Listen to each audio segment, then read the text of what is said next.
Indoda yephupho, ugwalo olulotshwa uPhathisani Dube loBert Ngwenya, isahluko 5.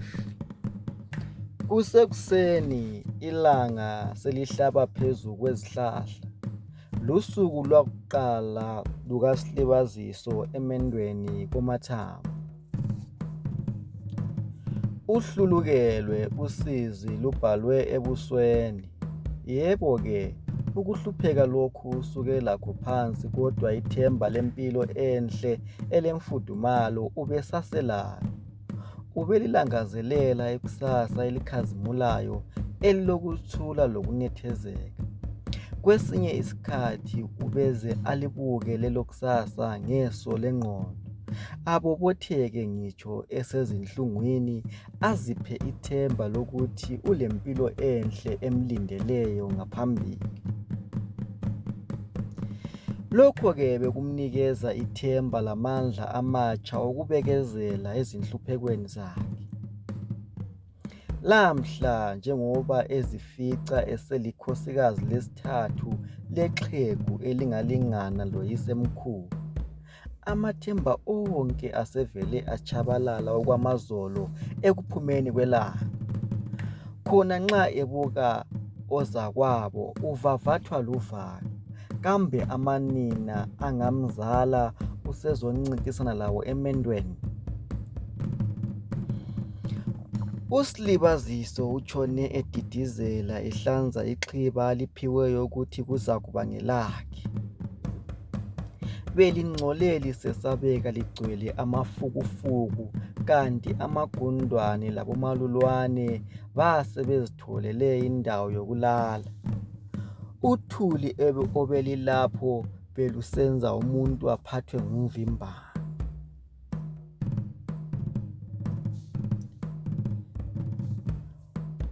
Ozakwabo bebefika balunguze, batshaye izandla, bahleke, bahambe.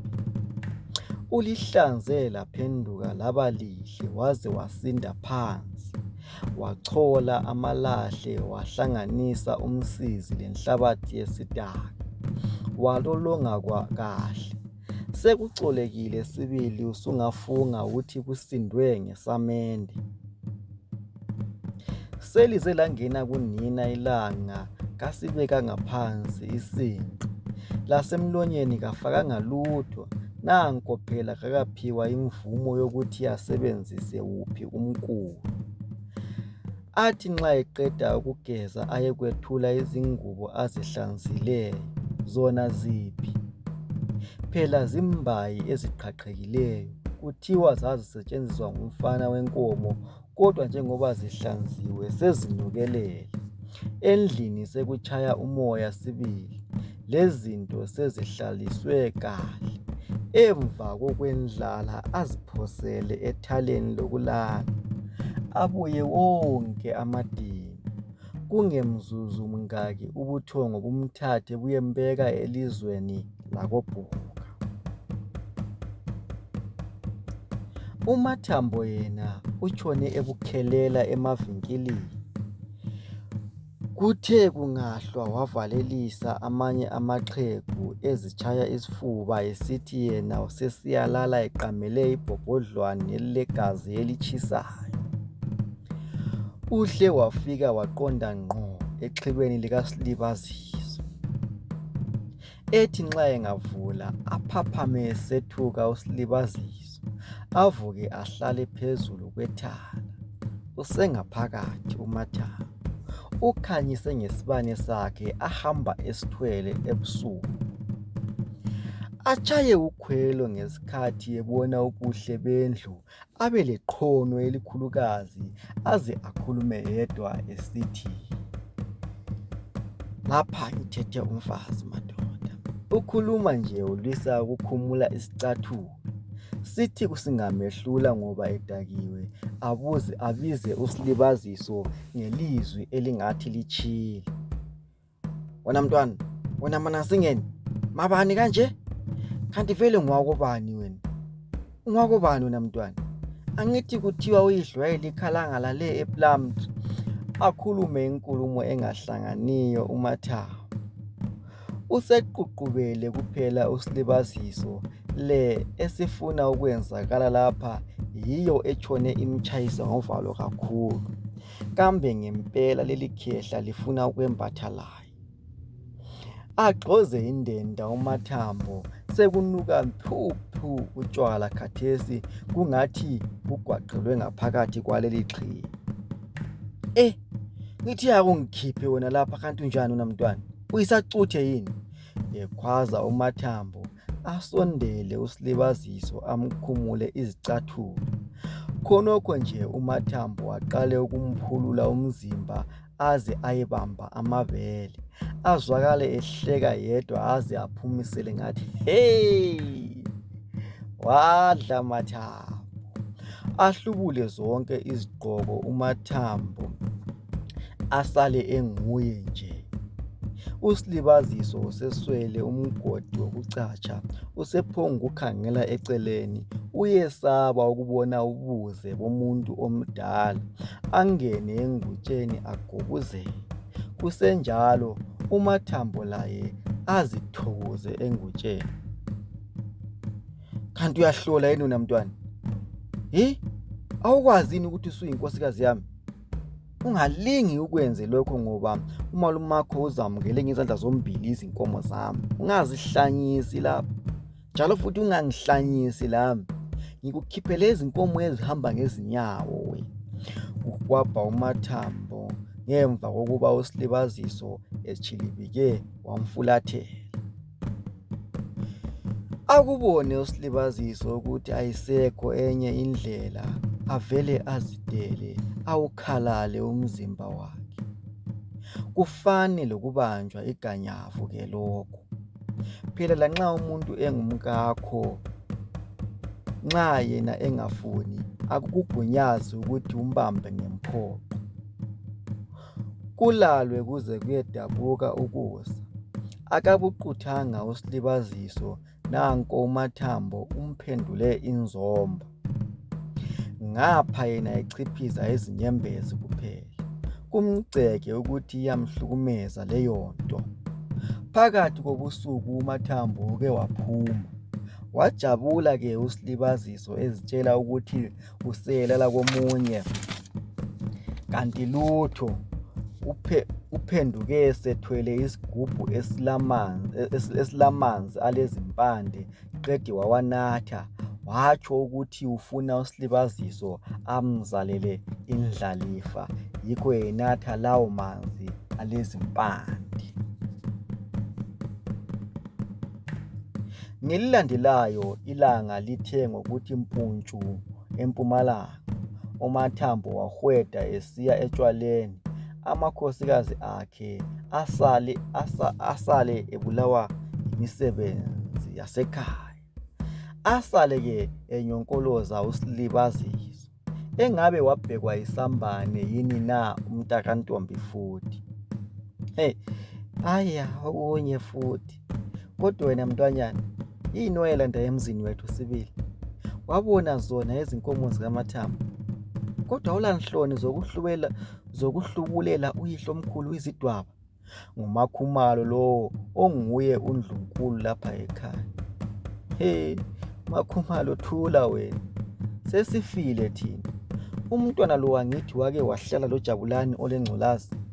Njengoba uMatshayabhuqe ethelelwana, kusobala ukuthi uJabulani wamthelela lo mntwana. Laye uzathelela ubaba. Lathi sizazithola sesigula ngenxa yakhe.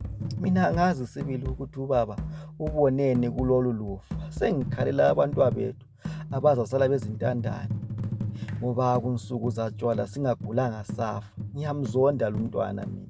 Ngiyamzonda sibili. Angizange ngamthanda ngitsho futhi angisoze. Aphendule uMangwenya inyantikana uhlobo lokunyantikana. Ingathi singakufakela ichefu kufe lamhlanje lokho kuyinjanyana. Abantu abami bazambulala ngezabo izandla nxa ngingatholakala nginomkhuhlane. Kusonga uMakhumalo, uSilibaziso uthulu sengathi akakaze wakhuluma. Uyafisa ukuzichaza ukuthi akazange wakufisa loba nini ukwenda, kodwa uyabona ukuthi vele kuzafana lokuthi utshaya indlovu ngempama. Basebenzi baze batshayise emsebenzini uSilibaziso ethule okwesimungulu. Kade belokhu bemgolomba ngezinkulumo njalo. Abantwana balapha ekhaya bafuni ngitsho lokumupha umlomo, bamnina okwempukane. Usephila nje ngoba akalawo amandla okuzibulala. Ngokuhamba kwezinyanga uSilibaziso athole ukuthi usezithwele. UMathambo akasamthontisi, lokho-ke sekudale ukuthi azondwe kakhulukazi. Amakhosikazi kaMathambo awasamuphi imilomo, sekuqhulelwana amehlo kuphela kuncifwe. OMakhumalo lamaNgwenya bakha amasu angemali, sebezimisele ukuqeda ngaye.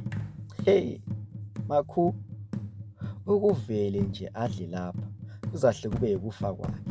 Kambe singabafazi abadala kangaka sithathelwe indoda intandane? Lokho kangeke kuze kwenzakale. Ubaba engavuka ethuneni, nguMaNgwenya lo efungela igazi lakhe, njengoba lo Silibaziso engowakoNgwenya nje. Mina vele loba yini engenzakala kuSilibaziso kangisela ndaba. Engikufisayo ukuthi awuvalelise umhlaba sisale silokuthula emzini wethu. Kunjalo-ke Makhumalo, sekumele simeluse. Nxa eqala nje ukupheka, kufanele ukuthi uyethela umuthi lo esitshebeni. Angithi vele uMathambo lamhla udla kimi, kusasa kuyavuka kufile lokhu. Badubuke ngohleko bubili babo, kungathi lokhu abakwakhayo kuhle.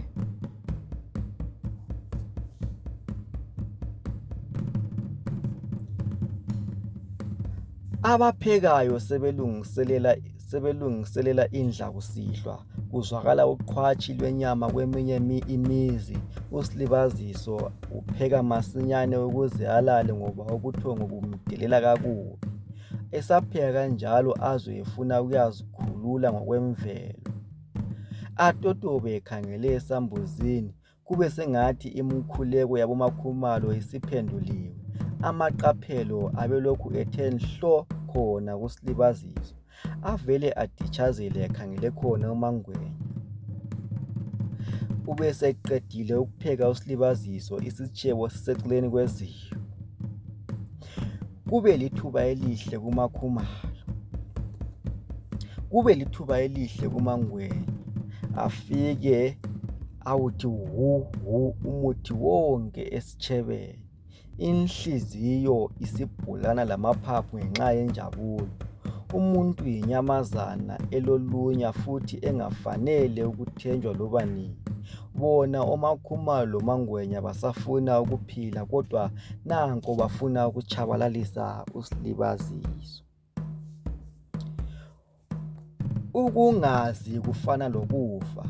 uSilibaziso uyaphangisa ukuzwa indlala njengomuntu ozithweleyo. Usesidla khathesi, uze akhothele minwe.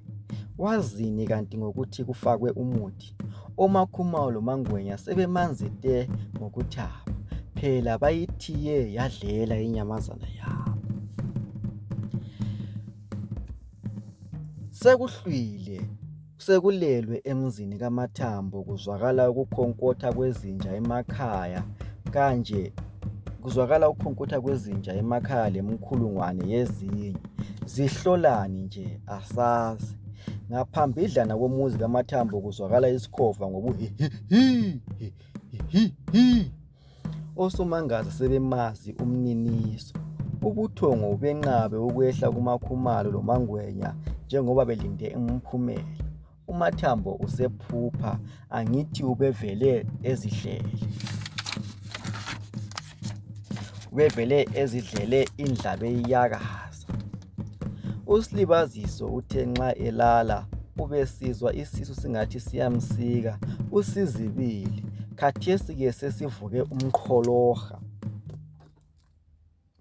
Igazi seligcwele indawana yonke, izandla sezibomvu gebhu.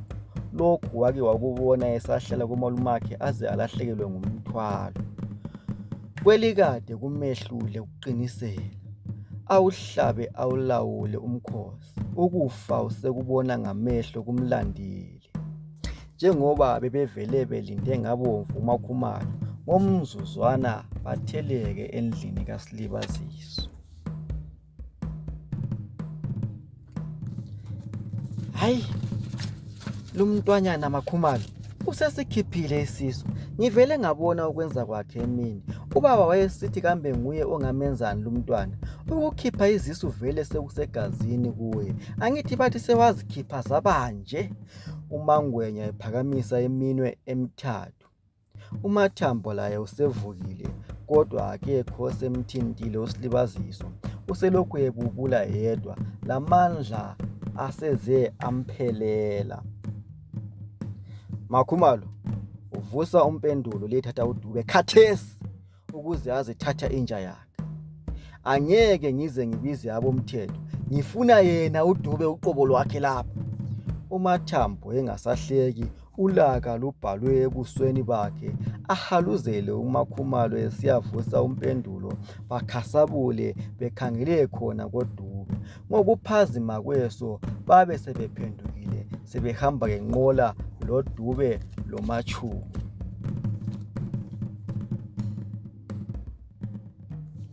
Dube, kusebusuku khathesi. Kangifuni ukwanda ngamazwi, kodwa ngicela uthathe umbulali wakho ayefela emzini wakho. Angithi owami umntwana wasembulele njalo, ufele kwami. Lawe ke thatha owakho ayefelwa kuwe, okunengi mina lawe sizakukhuluma. Ethi nxa engatsho njalo uMathambo waqonde lapho abekade elele khona. uDube loMatshuku baqoqe izinto zikaSilibaziso olokhu ebubula okomdlwane ogodolayo. Kuyabonakala ukuthi uyafuthelwa. Ithemba lokuthi uzavuka ephila lincane kakhulu. Baba,